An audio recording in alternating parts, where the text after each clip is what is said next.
ಮೂಡಿಗೆರೆ ತಾಲೂಕಿನ ಕೊಟ್ಟಿಗೆಹಾರ ಸಮೀಪದ ತರುವೆ ಗ್ರಾಮದಲ್ಲಿರೋ ಏಕಲವ್ಯ ವಸತಿ ಶಾಲೆಯಲ್ಲಿ ವಿದ್ಯಾರ್ಥಿಗಳ ಮೇಲೆ ಪ್ರಿನ್ಸಿಪಲ್ ಮತ್ತು ಸಿಬ್ಬಂದಿ ಮನಸೋ ಇಚ್ಛೆ ಹಲ್ಲೆ ನಡೆಸಿರುವ ಘಟನೆ ಬೆಳಕಿಗೆ ಬಂದಿದೆ.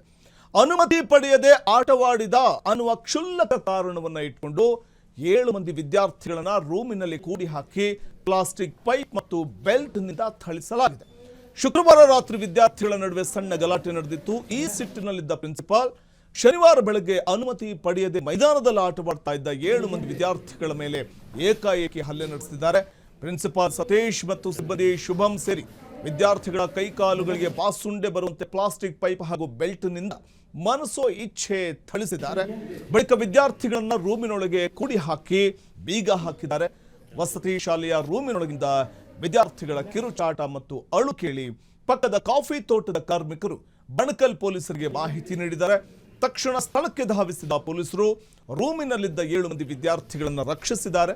ತೀವ್ರವಾಗಿ ಗಾಯಗೊಂಡಿರುವ 7 ಮಂದಿ ವಿದ್ಯಾರ್ಥಿಗಳನ್ನ ಪೊಲೀಸರು ಮೂಡಿಗೆರೆ ಸರ್ಕಾರಿ ಹಾಸ್ಪಿಟಲ್ಗೆ ದಾಖಲು ಮಾಡಿ ಚಿಕಿತ್ಸೆ ಕೊಡಿಸುತ್ತಿದ್ದಾರೆ.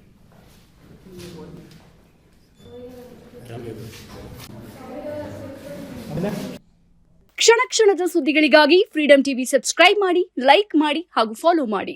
ಹೊಸ ಸುದ್ದಿಗಳ ನೋಟಿಫಿಕೇಶನ್ಗಾಗಿ ಬೆಲ್ ಐಕಾನ್ ಮೇಲೆ ಕ್ಲಿಕ್ ಮಾಡಿ.